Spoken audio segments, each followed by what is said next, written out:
Nosotros, como ya he dicho en las dos meditaciones anteriores, hemos descubierto, hemos conocido, hemos tocado y hemos creído en el amor de Dios. Y esto no solamente es el mayor tesoro de nuestra vida, sino que esto tiene que tener unas consecuencias. Y estas consecuencias no son consecuencias opcionales.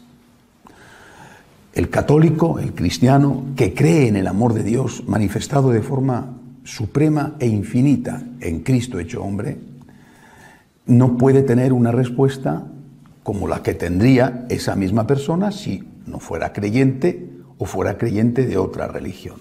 No entender esto es no entender el fondo espiritual de nuestra fe. Nuestra respuesta no puede ser una respuesta basada en el interés y en el miedo, aunque sean legítimos el interés y el temor. Nuestra respuesta tiene que ser una respuesta de amor al amor, y esa respuesta de amor al amor no es una respuesta de iniciativa, porque no somos nosotros quienes tenemos la iniciativa, sino que es Cristo, Dios, quien ha tenido la iniciativa de amarnos el primero. Dios nos amó primero. Y por eso nuestro amor al amor recibido es agradecimiento. El agradecimiento como deber, no nos quitemos nunca esto de la cabeza. El agradecimiento como deber. Y el agradecimiento como obras de agradecimiento. Un agradecimiento debido y un agradecimiento de vida. ¿Quién es el modelo? Nadie mejor que su propia madre. Modelo de creyente y modelo de amor humano. Por eso, en la meditación de ayer, la última meditación de ayer, nos fijamos en cómo imitar a María en este amor a Jesús. Los 5 puntos de la imitación de la Virgen. Pero si nos seguimos fijando en la Virgen, estoy seguro de que ella, que amaba a su hijo de esa manera, que amaba al fruto de sus entrañas, pero también a su Dios, porque ese Jesús era su hijo y su Dios, ella estaría buscando dónde encontrar a su hijo para amarle. Y ahí es uno de los temas principales de nuestra aportación espiritual a las personas que quieren vivir la espiritualidad del agradecimiento. Es decir, tú quieres agradecer a Dios, te das cuenta de que es tu deber hacerlo, pero te preguntas cómo hacerlo, como María, y te preguntas a continuación dónde hacerlo. ¿Dónde está Jesús? Y también, repito, la Virgen nos enseña. ¿Dónde está Jesús para amarle? ¿Dónde está Jesús para darle gracias? Sé cómo tengo que hacerlo, pero ¿dónde está? ¿Dónde está el Señor? La Virgen, me la imagino, en búsqueda permanente de dónde está su Hijo para cuidarle, para amarle, para agradecerle. ¿Dónde está Jesús? Este es, repito, uno de los puntos esenciales de nuestra enseñanza, de nuestra catequesis. Son lo que llamamos, en los franciscanos de María, las 6 presencias reales de Cristo. Cuando decimos reales, es presencia auténtica, real. Hay 6 presencias del Señor. Descubrimos que Jesús está en 6 sitios. En cada uno de esos sitios el Señor se ha quedado con un objetivo. Es decir, en cada uno de esos sitios, en cada una de esas presencias reales del Señor, hay un don, porque si no bastaría con que se hubiera quedado en una. Hay un don. Y en cada una de esas presencias reales del Señor tenemos que amarle de una manera diferente, todas ellas complementarias. Bien, pero esto es una parte esencial de nuestra teología, es decir, de lo que enseñamos a las personas que quieren vivir el agradecimiento. Quiero agradecer, como María, ¿dónde? ¿Dónde está Jesús? Para acudir a amarle y agradecerle. Y descubro que Él se ha quedado allí, que Él allí, en esa presencia real, tiene una necesidad de mí de algo, pero que tiene un don para mí, distinto a las otras presencias reales. Además de estas presencias, alguna de ellas ligada a esto, están los sacramentos. Alguna de ellas ligadas porque una de esas presencias es una presencia sacramental. Además, repito, están los sacramentos. Los sacramentos también son aunque de otra manera, presencias del Señor a través de la gracia, que es el sacramento, un don específico llega a nosotros. Bien, esto es, repito, esto es un elemento esencial de nuestra catequesis. ¿Cuáles son las 6 presencias de Cristo? La primera, Eucaristía. La Eucaristía es presencia real del Señor y presencia sacramental. Es la única de las presencias que además es un sacramento. Esto hace de esta presencia real del Señor una presencia de alguna manera superior a las otras, especial, única. En la Eucaristía está Jesús. Vuelvo a repetir, el Señor se ha quedado allí para darnos algo. En esa presencia nos da algo que no nos da en las demás. Y en esa presencia reclama algo de nosotros para poder compartir esa presencia. Es decir, me está pidiendo que le ame en esa presencia de una manera determinada. Que mi agradecimiento se exprese en esa presencia de una manera determinada. Que mi amor se exprese de una manera determinada. ¿Qué me da en la Eucaristía y qué me pide? La presencia real de Cristo en la Eucaristía es la presencia del consuelo. Esto es lo que me da. Es la presencia del consuelo. Es la presencia de la fuerza, del consuelo. Es la presencia que corresponde a la palabra de Jesús: venid a mí los que estáis cansados y agobiados y yo os aliviaré. Es la presencia del consuelo. Creo que esto, aunque cada uno tenga su propia experiencia de Dios, lo hemos experimentado todos, seguramente unos más que otros. Pero cuando tú vas a la Eucaristía, el consuelo que experimentas, la fuerza que experimentas, no se corresponde con nada. No hay nada parecido. No tiene nada que ver con comer un pedazo insípido de pan. No tiene nada que ver. No es una sugestión. Es algo real y auténtico. Cristo se ha quedado en la Eucaristía para ser tu consuelo. Es importante saberlo. Cuando tú estés cansado y agobiado, vete al sagrario. A comulgar, lógicamente si puedes comulgar, ahora veremos las condiciones, a comulgar o a adorar. Estar en una iglesia rezando ante el sagrario lo puede hacer todo el mundo. No es algo ligado a estar o no estar en gracia de Dios. Ir a una adoración del Santísimo o simplemente delante del sagrario en un templo es algo abierto a todo el mundo. Todo católico lo puede hacer en cualquier momento, incluso aunque sea un pecador que no se ha confesado. Y no es igual, obviamente, comulgar que rezar ante el sagrario, pero, vuelvo a repetir, creo que todos nosotros tenemos experiencia, no solamente es una cuestión de fe, sino experiencia de cómo eso te llena de paz, te llena de consuelo, te llena de fuerza. Por tanto, ¿cuál es el objetivo por el cual el Señor se ha quedado en la Eucaristía? Cumplir una de sus más maravillosas promesas. Venid a mí los que estáis cansados y agobiados y yo os aliviaré.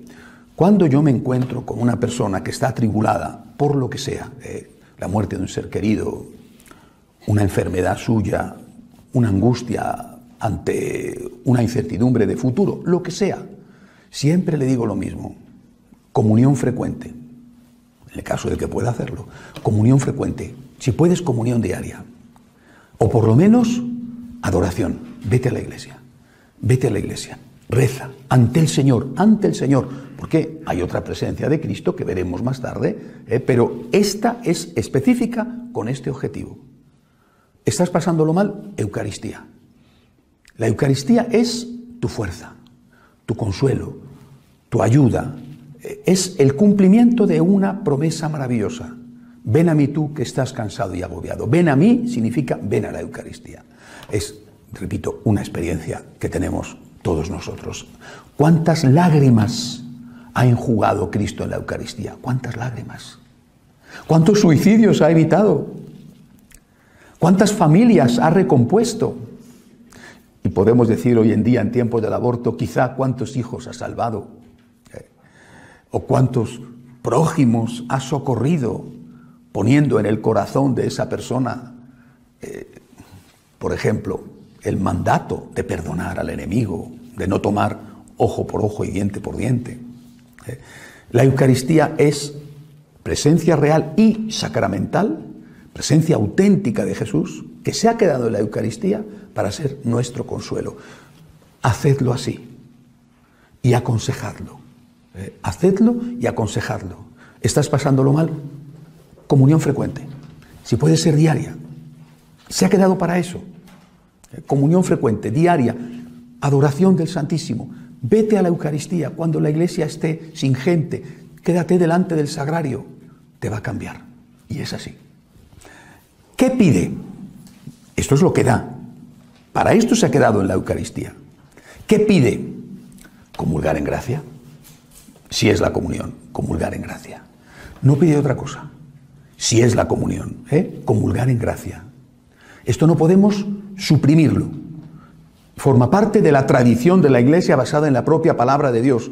Desde aquella parábola del Señor donde habla del rey que invita a los convidados para la boda de su hijo que no quieren ir y manda a los criados que vayan a los caminos y a algunos que están sin la ropa de fiesta y los echa. Eso siempre la Iglesia lo interpretó, esa parábola, como ese no estar con la ropa de fiesta era no estar en gracia. Las palabras de San Pablo: quien come y bebe el cuerpo y la sangre del Señor sin estar preparado, come y bebe su propia condenación. Por tanto, ¿qué pide el Señor? Estar en gracia, con las condiciones que exige la Iglesia para estar en gracia. ¿Qué más pide el Señor? Respeto. Respeto. Es decir, tú no estás en gracia, pero puedes ir a adorar el Santísimo. Claro, por supuesto. Puedes ir a rezar ante el sagrario. Por supuesto. Vete a hacerlo. Ve a hacerlo. Con respeto. Tú vas a participar en la Santa Misa. ¡Qué bien! ¡Qué cosa tan estupenda! Con respeto. Con respeto. Y esto lo hemos olvidado. Primero hemos olvidado el respeto y ahora estamos olvidando el requisito de estar en gracia. Y no solo me refiero a los divorciados vueltos a casar, a la polémica de los últimos años. Esto en todo caso afecta a un reducido grupo de personas. Me refiero a lo que en su momento dijo el Papa Benedicto XVI. Cuando se empezó a plantear este tema ya estaba él jubilado. Cuando dijo, esto nos tiene que ayudar a replantearnos en qué condiciones se está yendo a comulgar la gente. Es decir, la mayor parte de los que están en la iglesia y van a comulgar no son divorciados vueltos a casar. Y sin embargo, muchísimos de ellos no se confiesan prácticamente nunca. Comulga casi todo el mundo. Y no estoy yo muy seguro de que esos que comulgan no sean personas que no pueden comulgar, aunque estén debidamente casados o sean solteros, etc. Es decir, tenemos que entender nuestro amor a Cristo en la Eucaristía, como la Virgen nos enseña a amarle, nuestro agradecimiento a Cristo en la Eucaristía, tenemos que entenderlo como respeto. Respeto, no digo terror, ni temor, ni nada de esto. Respeto. Está el Señor. Estamos en presencia del Señor. Naturalmente que somos sus hermanos, porque Él nos ha hecho sus hermanos con el bautismo. Pero eso no significa que no tengamos que tenerle respeto. Es el Señor. Está el Señor. Es decir, si Moisés delante de la zarza ardiente, que era un símbolo del poder de Dios, un símbolo del Creador, se descalzaba y andaba y se retiraba de espaldas, nosotros delante de Cristo real, Cristo auténtico, tendremos que tener una actitud de respeto. Tenemos que recuperar esto. Tenemos que recuperar el respeto a Cristo en la Eucaristía, el respeto a la liturgia, y tenemos que recuperar la celebración correcta de la liturgia, y tenemos que recuperar la idea de que no se puede comulgar si no se está en gracia de Dios. Porque además eso es una ofensa, un pecado nuevo. Creo que esto es algo de lo que nosotros enseñamos. El Señor está en la Eucaristía, es una presencia, es la primera presencia, la más importante de todas. ¿Por qué se ha quedado? Para ser tu consuelo, tu pan, tu ayuda, tu viático para el largo camino de la vida, tu vaso de agua en el desierto, para que te apoyes en Él, para que te desahogues con Él, se ha quedado para eso. Pero tú tienes que darle algo. Si vas a comulgar, gracia de Dios. Y en cualquier caso, respeto. Tenemos que vivirlo y tenemos que enseñarlo. Comprendo que habrá situaciones donde esto pueda ser entendido de distintas maneras, ¿no? Por ejemplo, con los niños pequeños. Bueno, la perspectiva de la abuela que va con sus nietos o de la papá que va con sus hijos, evidentemente no es la perspectiva del sacerdote que está celebrando la misa, es evidente, ¿no?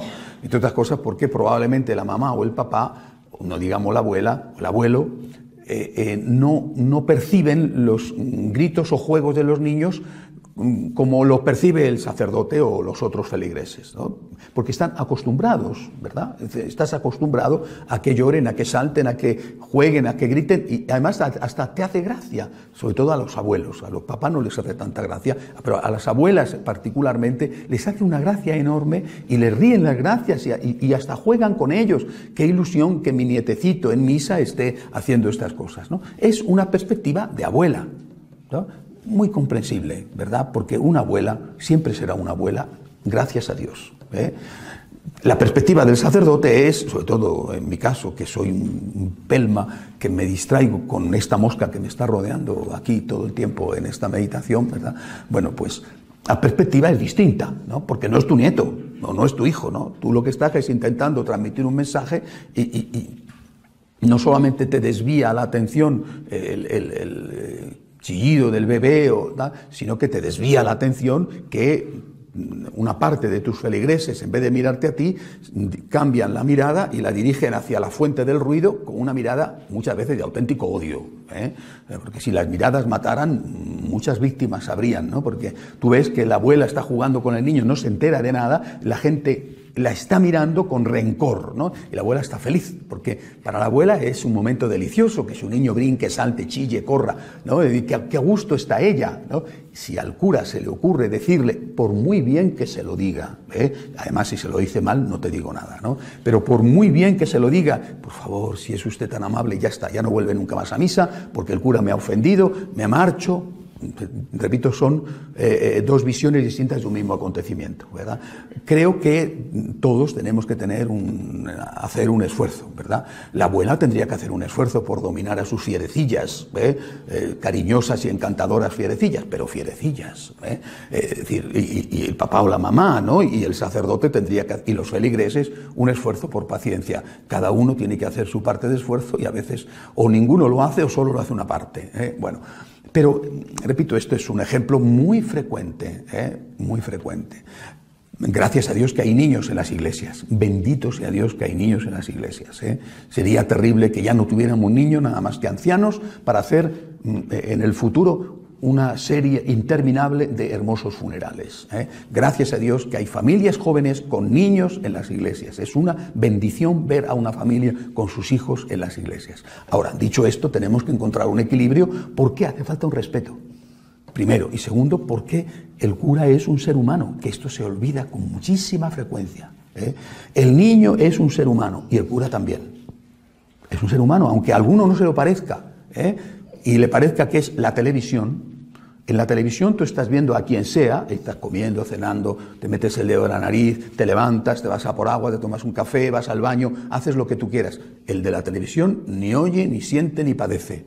Pero la misa no es misa de televisión. Y se nos olvida que el sacerdote es un ser humano. Bastaría con recordar esto, es un ser humano. Y también mi niño, pues habrá que encontrar un equilibrio entre tu niño ser humano y el cura ser humano. Habrá que encontrar un equilibrio, porque si solo se pone la carga en una parte, pues puede ser que esa parte no aguante la carga, y entonces terminamos mal. Pero, en principio, la Eucaristía es la presencia real del Señor, que se ha quedado allí para darme el apoyo que necesito en la lucha de la vida y que necesita de mí comulgar en gracia y respeto. Segunda presencia real del Señor, la jerarquía de la Iglesia. La jerarquía de la Iglesia, sabemos que el Señor está ahí, presencia real no sacramental, sabemos que el Señor está ahí en el Papa y en los obispos, los obispos sucesores de los apóstoles, el Papa, obispo de Roma, vicario de Cristo, sabemos que está ahí porque el Señor lo dijo. Quien a vosotros os escucha, a mí me escucha. Y concretamente a San Pedro, lo que ates en la tierra quedará atado en el cielo. Quien a vosotros os escucha, a mí me escucha. ¿Para qué se ha quedado el Señor en la jerarquía? Es una presencia distinta, con un motivo diferente de la presencia del Señor en la Eucaristía. En la Eucaristía, el vaso de agua para el caminante del desierto, el pedazo de pan para el que desfallece, el hombro amigo para que reposes en él, el paño de lágrimas para que te desahogues. En la jerarquía, en cambio, quien a vosotros os escucha, a mí me escucha. La luz, la luz. ¿Pero qué luz? ¿Qué luz? Hay que aclararlo esto también. No solo en este momento presente, sino siempre. ¿Qué luz? La luz que sale de la persona. La jerarquía es como la luna. La luna no tiene luz propia. La luna refleja la luz del sol. El sol es la fuente de la luz y en la noche, depende de cómo está la luna, si luna llena, cuarto menguante o creciente o luna nueva, refleja más o menos la luz del sol. Es decir, la jerarquía no es la dueña del mensaje. El dueño del mensaje es Jesús. El Papa no es Cristo. Yo espero que esto no escandalice a nadie, pero es la doctrina de la Iglesia. El Papa no es Cristo, ni es el superior de Cristo. El Papa es el vicario de Cristo. Así es. Esta ha sido la doctrina de la Iglesia de siempre. Nunca se ha adorado al Papa, nunca. A ningún Papa se le ha adorado. Cuando un Papa ha sido santo, después de su muerte se le ha canonizado. Perfecto. Grandes santos papas, afortunadamente ha habido muchos. El más reciente, San Juan Pablo II. Y antes que él, San Juan XXIII. Y así otros. Pero nunca el Papa ha usurpado el lugar de Jesucristo. Por lo tanto, este magisterio de la Iglesia, repito, es como la luna, que refleja la luz del sol. Y es valioso en tanto en cuanto refleja la luz del sol. En tanto en cuanto actualiza el mensaje. No transforma, modifica, corta y pega o traiciona ese mensaje, sino en tanto en cuanto hace que ese mensaje se nos haga actual. Nuestro Señor, por ejemplo, nunca habló del aborto. Nunca. No hay ni una sola referencia en el Evangelio al aborto en el Nuevo Testamento. En el Evangelio, perdón, en los 4 Evangelios. Sí que hay referencias ya posteriores. Y sin embargo la Iglesia dice no al aborto. ¿Por qué? Porque actualiza el mensaje de Jesús y lo aplica. Nuestro Señor nunca habló de la eutanasia. Nunca habló de la manipulación de embriones, de la fecundación in vitro. Nunca habló de estas cosas. Nunca habló del derecho de huelga o de la hipoteca social sobre la propiedad privada. Es decir, hay muchísimas cosas que no eran un problema entonces y que no afrontó Jesús. Y la jerarquía de la Iglesia, el magisterio de la Iglesia, ha ido actualizando, pero siempre de forma coherente. Es decir, nunca traicionando el mensaje, sino diciendo, esto es lo que hemos recibido, aplicando esto a este caso nuevo, tenemos que decir lo siguiente. Aplicando esto a esta nueva situación. Es decir, cuando el Papa León XIII, por ejemplo, publica la encíclica Rerum Novarum, cosas nuevas, está haciendo la primera encíclica de doctrina social de la Iglesia, no porque antes la Iglesia no se hubiera referido nunca a la cuestión social de otra manera, sino porque en ese momento la cuestión social era realmente importante ya. Hay que pensar en la Revolución de Octubre comunista, hay que pensar en la aparición de los sindicatos, algunos de ellos sindicatos católicos. Bueno, es decir, él empieza con eso, después ya seguirán los demás papas aplicando eso y siempre actualizando la Solicitud Rei Socialis de Juan Pablo II, la Centésimos Annus, es decir, la aplicación del mensaje, siempre aplicación del mensaje, no traición al mensaje, y siempre de forma coherente, no solo con el mensaje, sino cómo se ha entendido ese mensaje a lo largo de los siglos. Es decir, palabra y tradición. Por tradición nosotros no entendemos los bailes regionales o la rica comida típica de tal o cual zona. Por tradición nosotros entendemos cómo se ha interpretado la palabra de Dios desde el primer momento en que empezó a interpretarse, es decir, Concilio de Jerusalén, muy poco después de la resurrección del Señor, cuando se plantea la cuestión de si los paganos pueden ser o no cristianos y que hay que pedirles, si hay que pedirles que renuncien al cerdo, si hay que pedirles la circuncisión, si hay que pedirles que renuncien, por ejemplo, a comer elementos con sangre del animal sacrificado. Es decir, que eso hoy nos parece una cosa banal, pero que en aquel momento era decisivo. Desde ese momento empieza el magisterio a hablar, pero ese magisterio, la primera vez es la primera vez, después viene la segunda, la tercera, la cuarta, y siempre es coherente con las enseñanzas anteriores. Nunca ha habido un papa que haya dicho: habéis oído que mi predecesor o que Jesucristo dijo, pero yo os digo.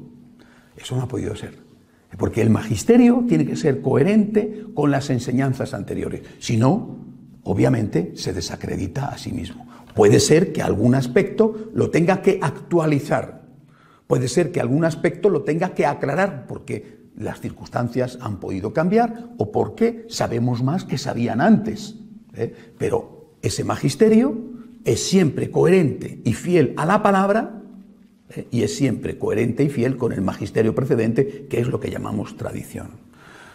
Esta es la enseñanza de la Iglesia, no es algo nuevo. Y nosotros lo enseñamos también. Y enseñamos al católico que viene aquí a aprender a agradecer, enseñamos a descubrir en la jerarquía una presencia de Cristo, que me da luz. Que me da luz en tanto en cuanto esa jerarquía enseña de forma coherente con la palabra y con el magisterio precedente, la tradición. ¿Qué pide? Sabemos lo que da, luz.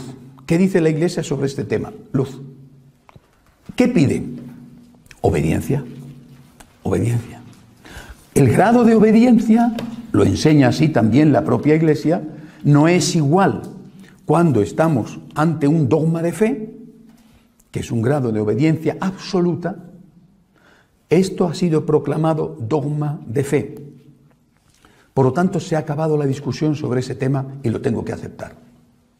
O cuando esto está totalmente tipificado, pues una constitución apostólica exige más grado de obediencia, menos que el dogma de fe, pero más grado de obediencia, una encíclica, una exhortación apostólica, es decir, hay distintas categorías en los pronunciamientos magisteriales. Una exhortación está por debajo de una encíclica. Una encíclica está por debajo de una constitución apostólica. Una constitución apostólica está por debajo de un pronunciamiento dogmático de fe, cuando el Papa habla ex cátedra.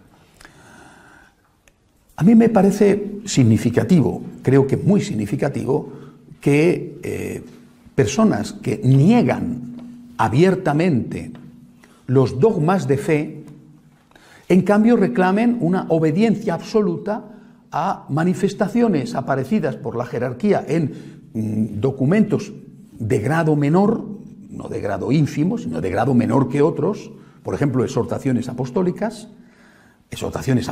postsinodales, y que reclaman del fiel católico una adhesión a eso, pero que incluso son suficientemente ambiguas como para poder interpretarse en continuidad con las enseñanzas anteriores y no necesariamente en ruptura con las enseñanzas anteriores. Dicho de otra forma, muchos hoy, demasiados, horriblemente además, niegan dogmas como la virginidad perpetua de María, por ejemplo. Pero te obligan y se burlan de ello, y se ríen en las homilías, se mofan en los artículos.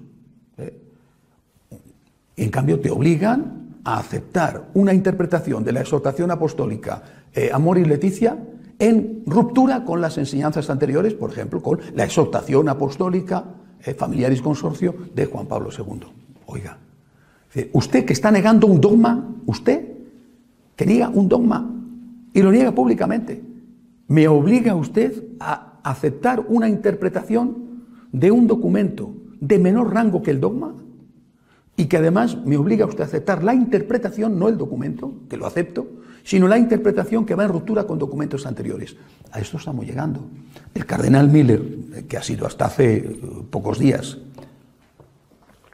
prefecto de doctrina de la fe, en una de sus declaraciones, cuando todavía era prefecto de doctrina de la fe, decía con ironía, no sé si con ironía alemana o con ironía ya italiana, decía con ironía que le llamaba mucho la atención que los que habían sido los grandes enemigos públicos, declarados, de los papas anteriores, San Juan Pablo, Benedicto, bueno, por no decir ya los más anteriores, ¿verdad?, se convirtieran ahora en los grandes defensores del pontífice actual, y no solamente eso, sino que no aceptaran ellos, que habían desollado vivos, desobedecido públicamente, criticado absolutamente, se convirtieran en personas que no aceptaban que hubiera la más pequeña crítica a ningún pronunciamiento o la más pequeña desviación en la interpretación que ellos querían dar a las palabras del Papa actual. Decía el cardenal Miller, esto sí que ha sido una conversión. Los grandes enemigos del papado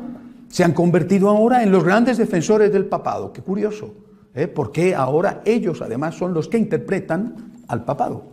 No lo que dice el Papa, sino lo que a ellos les parece que el Papa quiere decir. Y si tú no aceptas lo que a ellos les parece que el Papa quiere decir, eres un traidor al Papa.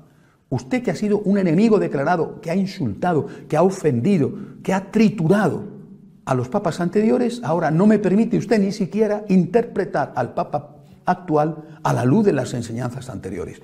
En eso estamos.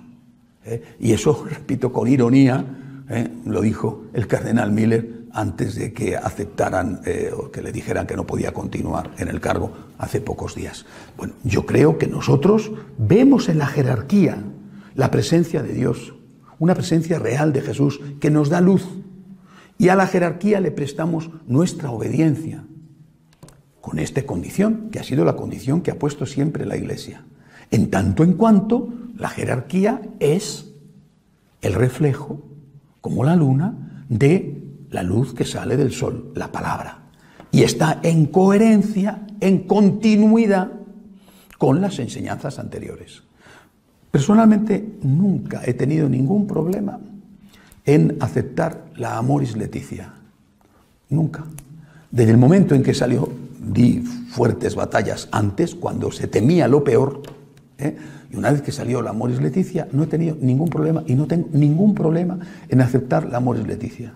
He escrito sobre esto, he hecho programas de televisión sobre esto, una serie de 13 programas, por ejemplo, para EWTN, y no he tenido ni tengo ningún problema en aceptar la Amoris Laetitia, ninguno, en continuidad con las enseñanzas de los papas anteriores, como debe de ser, como el propio cardenal Miller en ese momento aconsejó, no tengo ningún problema, en continuidad con las enseñanzas de los papas anteriores, no, como decía el Papa Benedicto, en hermenéutica de ruptura, sino en hermenéutica de continuidad, como se ha hecho siempre en la Iglesia. Eucaristía, jerarquía. El Evangelio, la palabra de Dios, Antiguo y Nuevo Testamento, sobre todo, lógicamente, el Nuevo Testamento. ¿Qué es lo que nos da? ¿Por qué el Señor está ahí? ¿Por qué hay una presencia del Señor en su palabra? Para darnos luz. Lo mismo que con la jerarquía, para darnos luz. Pero la luz que hay en el Evangelio es la luz primordial. Mientras que la luz que hay en la jerarquía es la luz de aplicación de lo que hay en el Evangelio. Vuelvo a poner el ejemplo del sol y la luna. La luz de la palabra es la que manda. La luz de la jerarquía es el reflejo, la adaptación. Eso que está en el Evangelio tenemos que actualizarlo, pero una actualización fiel, no una actualización infiel. Una actualización que sea coherente con esas enseñanzas, no una actualización que diga: habéis oído que se os dijo, pero yo os digo. Nadie puede hacer eso.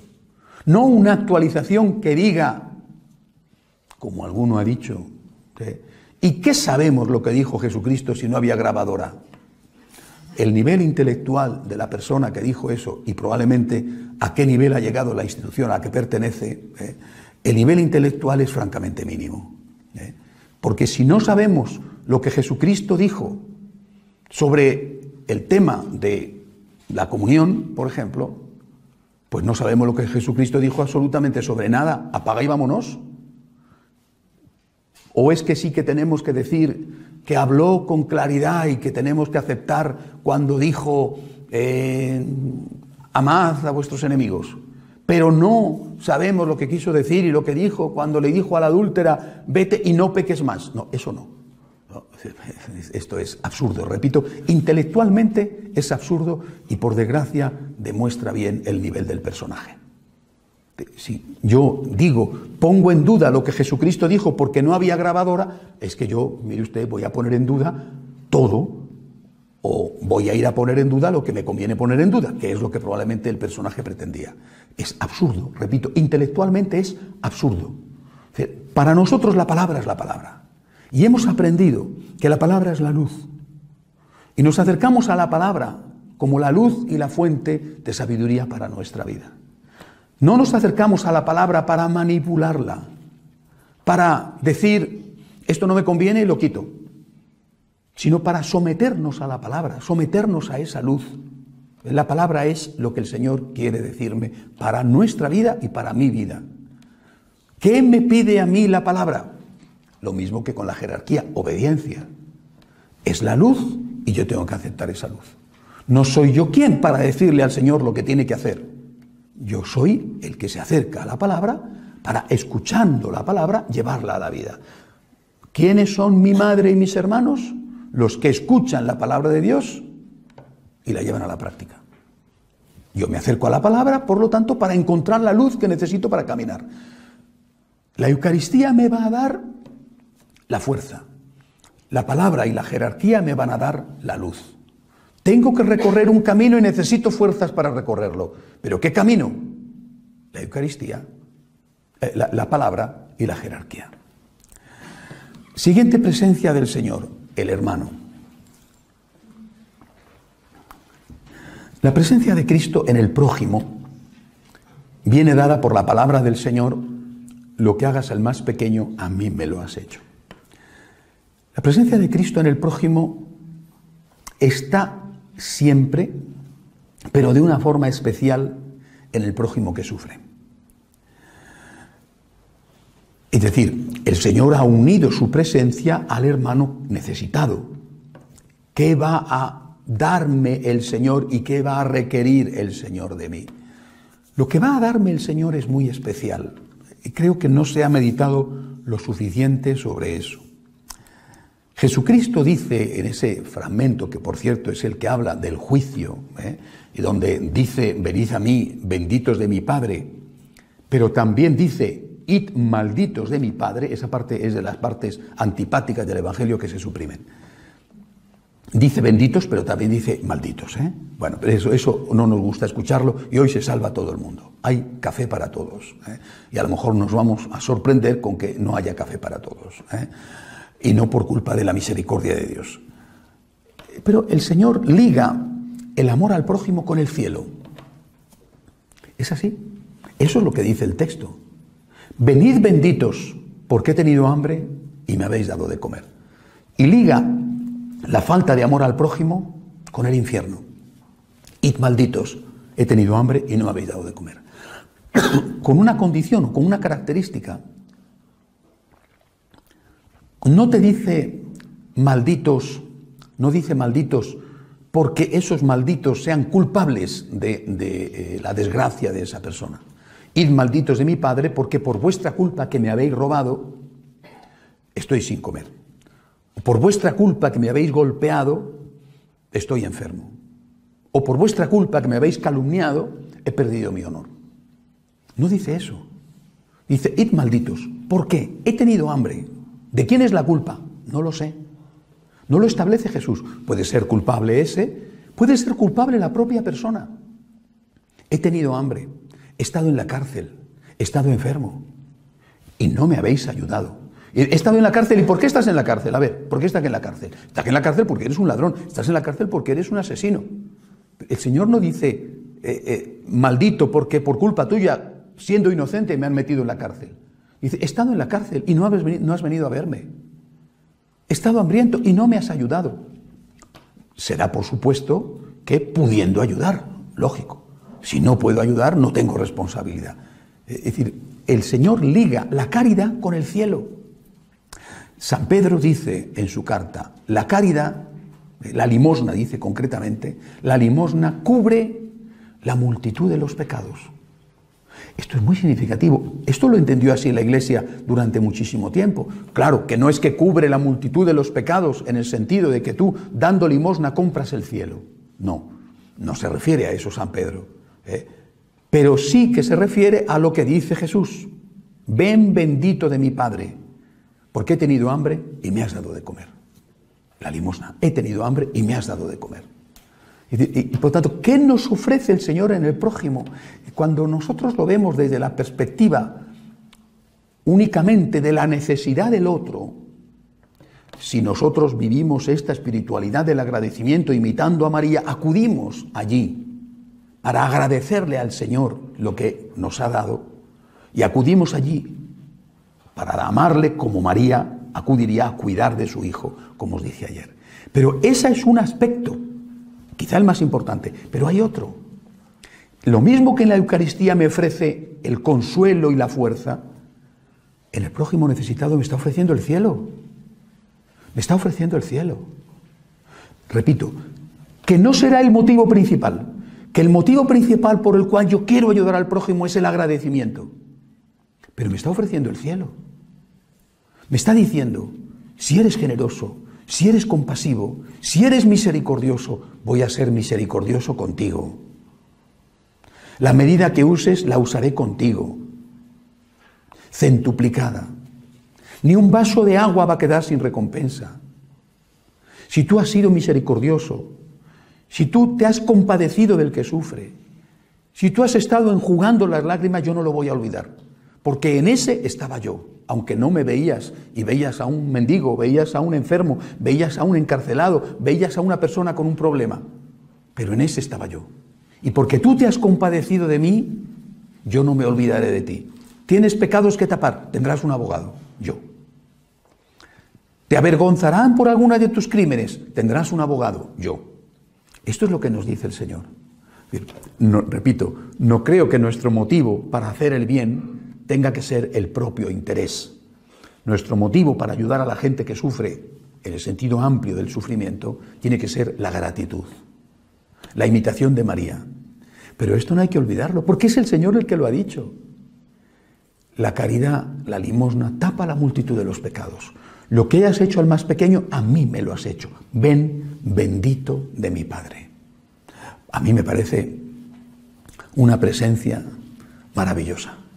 Y si tuviéramos esta perspectiva, que es complementaria de la perspectiva del agradecimiento, seguramente seríamos mucho más generosos de lo que somos. Yo no hago las cosas pensando en que un día el Señor me va a recompensar, pero me alegra saber que un día el Señor se declarará por mí, porque Él lo ha prometido. Quien se declare por mí delante de los hombres, yo me declararé por Él en el día del juicio delante de mi Padre. Y hace referencia a eso también, a la apologética, a la defensa, pero también al cuidado, a la caridad. Eso es lo que nosotros tenemos que vamos a recibir. ¿Qué tenemos que dar? Obviamente, la ayuda que necesita esa persona. Una ayuda variada. Es decir, no todo el mundo necesita dinero. Una persona a lo mejor puede necesitar un consejo, las famosas obras de misericordia, que no son solamente la limosna, un consejo, compañía, un estímulo, aumentar la autoestima, ver la parte positiva que tiene y hacérsela notar. ¿Qué es lo que el otro necesita de mí? En ese otro está Jesús. Por agradecimiento yo acudo a Él, pero sé que me espera un don, y ese don es la vida eterna. Y lo hago por amor, y me alegro de que el Señor sea tan bueno conmigo que me garantice o me prometa esa vida eterna, lógicamente siempre y cuando muera en gracia de Dios. Al menos en el último instante, Señor, me arrepiento, perdóname. Bien, ya hemos visto la palabra, hemos visto el Evangelio, es decir, la palabra de Dios, hemos visto el hermano. Bien, Jesús en nosotros. Esta es una presencia más misteriosa. Jesús en nosotros. Es decir, Jesús de nuevo como luz, pero la tercera forma de aplicar la luz. La fuente de la luz es la palabra, el reflejo de la luz es la jerarquía, y esa luz, palabra que a través de la jerarquía me ilumina, tiene que llegar a mí. Y la última decisión la tengo que tomar yo, es decir, la conciencia. ¿Qué encuentro en mi conciencia cuando mi conciencia está rectamente formada? Lo que encuentro en mi conciencia es la aplicación de la luz que nace de la palabra y que es transmitida por la jerarquía para el caso concreto. ¿Qué tengo que hacer ahora? ¿Qué tengo que hacer ahora? No puedo estar preguntando al sacerdote continuamente ¿qué hago? ¿Qué hago? ¿No? Tengo que mirar la palabra, ver lo que ha enseñado la Iglesia y después aplicarlo a mi caso. Puede ser que en algún caso de duda tenga que hacer una consulta. Bueno, serán casos muy especiales, muy particulares, donde, porque son complejos, por mi situación o por lo que sea, tenga que recurrir a un experto de confianza, un sacerdote de recta doctrina, no un sacerdote de manga ancha que ya sé que voy a él porque sé lo que me va a decir, y no hago más que cumplir una formalidad para quedar con la conciencia tranquila. Antes de ir a hablar con el padre fulano, ya sé lo que el padre fulano me va a decir y por eso voy a hablar con el padre fulano y no con el padre zutano, que me va a decir lo que no quiero escuchar. Bueno, esto es lo que muchos hacen.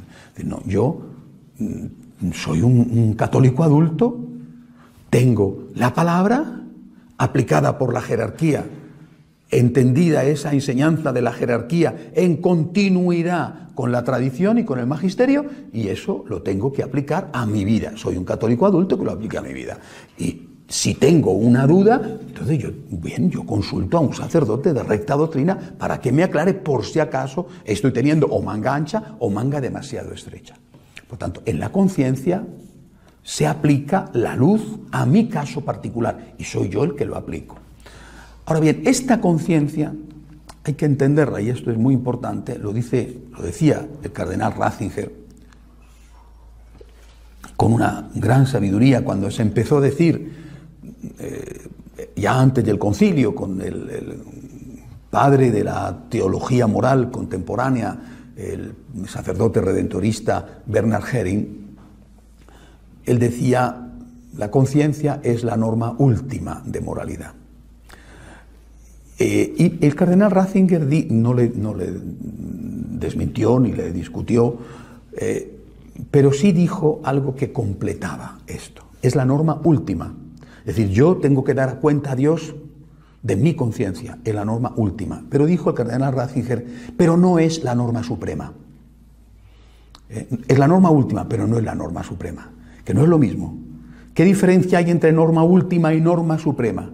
La norma última es la última, la que tú tienes que aplicar, pero tu norma última, tu conciencia, está supeditada a la norma suprema, que es la enseñanza de la palabra y de la jerarquía, el magisterio. Esta es la norma suprema. Y yo tengo que aplicar esa norma suprema a mi caso particular. Me permitirá un margen, pero no me va a permitir salirme de ese margen. Me va a permitir, tengo que hacer esto, no tengo que hacer esto, pero no me va a permitir salirme del margen, porque entonces estoy saltándome la norma suprema. No es un equilibrio fácil. Por eso a veces no queda más remedio que consultar, pero es algo que hay que tener muy claro. En la conciencia me habla Jesús. La conciencia es la norma última de moralidad, pero respetando y obedeciendo siempre esa norma suprema, que es la palabra y que es la enseñanza de la jerarquía. Enseñanza siempre en continuidad con la enseñanza anterior, la tradición y con la palabra. Fijaros que hay tres presencias, por lo tanto, del Señor, tres presencias dedicadas a darnos luz. Se ve que es muy importante, ¿no? Porque el Señor dice, es la verdad la que os hará libres. Y Él dice de sí mismo que es el camino, la verdad y la vida. Es el camino que a través de la verdad nos conduce a la vida, a la felicidad, al cielo. Por tanto, para nosotros, saber la verdad, como para los antiguos filósofos, hoy en día ya no es así, pero siempre, hasta hace poco, ha sido así, saber la verdad es fundamental. Si estoy en el error, aunque sea inconscientemente, sin culpa, si estoy en el error, puedo estar haciendo daño y haciéndome daño. Si pienso que fumar es estupendo, quizá no peque metiéndome una cajetilla al día, pero mi pulmón se entera y me pasa la factura. Pero si yo no lo sabía, bueno, no lo sabías. Es posible que sea una ignorancia invencible. No seas culpable, pero tu pulmón no entiende de esas cosas. El cáncer lo tiene seguro. Es decir, esta ingenuidad suicida de pensar que ignorando la verdad es mejor, es eso, ingenuidad suicida. Conocer la verdad nos hace felices y nos hace libres. Por tanto, a mí me interesa conocer la verdad. Y es tan importante que el Señor se ha quedado en 3 presencias, nada menos que en 3 presencias complementarias, para poder indicarme cuál es el camino de la verdad. En cada una de ellas me va a dar luz de una manera distinta, repito, complementaria. Y en cada una de ellas me va a pedir obediencia. Acepta las enseñanzas de la palabra, acepta las enseñanzas del magisterio, acepta la voz de tu conciencia, que te dice, si es una conciencia rectamente formada y no es una conciencia domesticada o una conciencia drogada, te dice, esto no lo estás haciendo bien. Tenías que haber perdonado a esta persona. Tenías que haber sido más comprensivo. Te has pasado. No has controlado el carácter. No has sido suficientemente generoso. Esa es la voz de tu conciencia. Una conciencia recta, no una conciencia escrupulosa o una conciencia laxa. Una conciencia rectamente formada. Bien, nos queda una última presencia de estas 6 presencias que os he dicho. La presencia del Señor en medio de los discípulos. Para nosotros una presencia especialmente importante. Aquella, como ya os dije, que nos permite imitar a María en su divina maternidad. Donde 2 o más están unidos en mi nombre, yo estoy presente en medio de ellos. La presencia del Señor en medio nuestro, es decir, la presencia de Cristo en la comunidad, es una presencia dedicada también a darnos fuerza. Es una presencia, por lo tanto, complementaria a la presencia de Jesús en la Eucaristía. De otra manera complementaria. El hermano unido a su hermano es invencible fortaleza. No es bueno que el hombre esté solo. Son frases de la Biblia. Es decir, si tú avanzas solo en la vida, oye, pues dice un refrán que el buey solo bien se lame. Bueno, pues allá tú, allá tú. ¿Por qué? Porque si caes no tendrás a nadie que te levante. Claro que la vida comunitaria exige pagar un precio, sea vida comunitaria religiosa, sea vida comunitaria familiar, que al fin es bastante parecido. Bueno, la vida comunitaria exige pagar un precio, cierto. ¿Y la vida de soledad no exige pagar un precio? Muchos jóvenes hoy que tienen miedo a la familia, piensan que no tener familia es gratis y que tener familia implica sacrificio, esclavitud, esfuerzo, riesgo, y no tener familia es el gratis total. Te equivocas. No sé si se cumple lo de más vale estar solo que mal acompañado. Habrá situaciones extremas en que eso se cumpla, efectivamente, a una mujer a la cual le pega a su marido, por ejemplo. Sí, pero mire usted, en general, salvo esas situaciones extremas, que por desgracia existen, en general la vida de familia, la vida de comunidad es mejor, aunque tengas que pagar el precio de estar con personas que quizá elegiste y no son lo que pensabas haber elegido mejor, bueno, o quizá han evolucionado de forma distinta a como has evolucionado tú, lo que sea. Pero en cualquier caso, la presencia del Señor está donde 2 o más están unidos en su nombre. ¿Qué precio hay que pagar? Voy a sacar fuerza, consuelo, compañía. No es bueno estar solo. ¿Pero qué precio voy a pagar? Pues el precio de la familia, saber perdonar, saber volver a empezar, pasar muchas cosas, ver lo positivo, no solo lo negativo, ponerte en el lugar del otro. No es un precio barato, no lo es. Pero mira lo que se consigue, la presencia del Señor. Si tú haces tu esfuerzo y el otro hace el suyo, tienes el cielo en la tierra, la presencia de Cristo. Si tú haces tu esfuerzo y el otro no hace el suyo, pues al menos tienes la conciencia tranquila, pero el cielo no lo tienes, porque tienen que ser dos o más. Pero al menos tienes la conciencia tranquila de que estás haciendo bien tu parte. Y si ninguno de los dos hace el esfuerzo, entonces es el infierno en la tierra y no el cielo en la tierra. Y de hecho lo decimos en el lenguaje cotidiano y vulgar. Esta casa es un infierno. Aquí no hay quien viva. Eso que estaba llamado a ser el cielo en la tierra, por falta de amor de los dos o de uno, se convierte en justo lo contrario. Cuando hay amor, donde hay unidad y amor, allí está Dios, y donde no hay unidad ni amor, quien está es el demonio. Y donde está el demonio, está el infierno. Por tanto, yo tengo que pagar el precio de estar con Dios. Pero si no pago el precio de estar con Dios, pagaré el precio de estar con el demonio. Y no hay intermedios. O está Dios en mi casa, o está Dios en mi comunidad, y estoy en el cielo, o está el demonio. Porque cuando no está Dios, no hay una situación de vacío. O está Dios llenando el vaso, o el vaso que está vacío porque no está Dios, en realidad eso es simplemente una apariencia, porque el vaso nunca está vacío, está lleno de aire.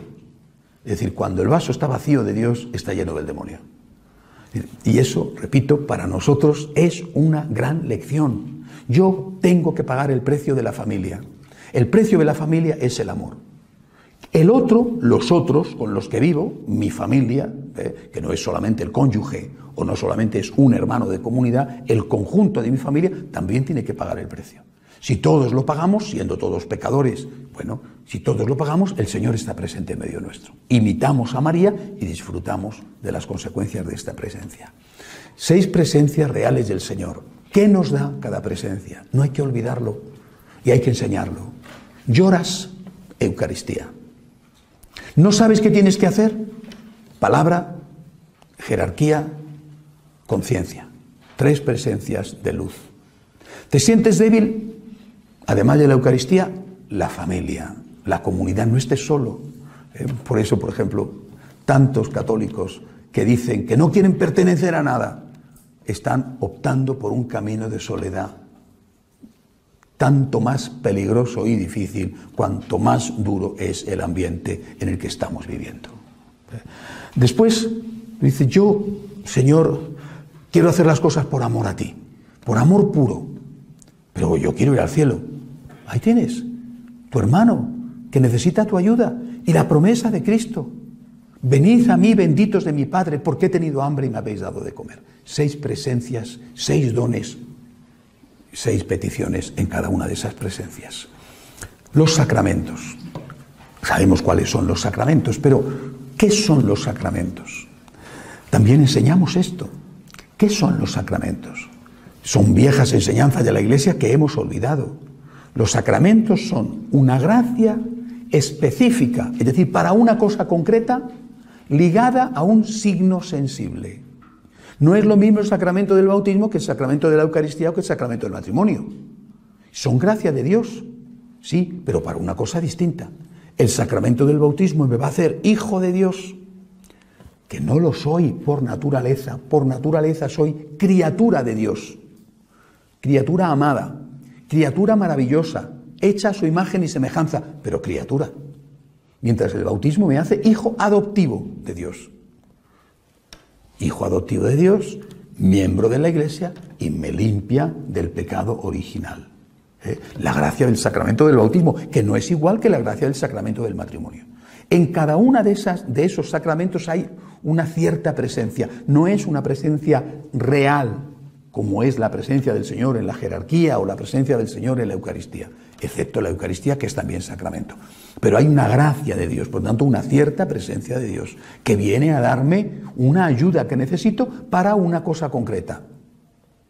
Estoy enfermo, pido el sacramento de la unción, que no es lo mismo que el sacramento del orden sacerdotal, o que no es lo mismo que el sacramento de la confirmación. Estoy en esta situación y la gracia de Dios viene a ayudarme a través de ese sacramento. Y si no estoy en esa situación, no pido ese sacramento. Es decir, si estoy sano, no pido el sacramento de la unción. Si ya me he confirmado, no pido el sacramento de la confirmación. Y si no tengo ningún pecado, no pido el sacramento de la penitencia, de la confesión, aunque parece difícil que alguien pueda decir que yo no tengo ningún pecado. Yo creo que esos son los muy liberales y progresistas que han logrado suprimir completamente la conciencia, ¿no? Entonces, son perfectos, no tienen nada de qué arrepentirse. Nosotros, por desgracia, y a la vez afortunadamente, por desgracia tenemos pecados y afortunadamente lo sabemos y pedimos perdón por ellos. Por eso acudimos al sacramento de la confesión. Bien, vuelvo al principio. ¿Dónde está Jesús? Esa es la pregunta que se hace la Virgen. ¿Dónde está Jesús para ir a amarle? ¿Dónde está Jesús para demostrarle mi agradecimiento? Con obras. Eucaristía, jerarquía, el Evangelio, el hermano, mi conciencia, Jesús dentro de mí y la comunidad. Ahí está Jesús, ahí yo quiero ir a recibir el don que Él ha dejado y a darle gracias dándole aquello que Él me pide en cada una de esas presencias. Hacemos un momento de oración en silencio.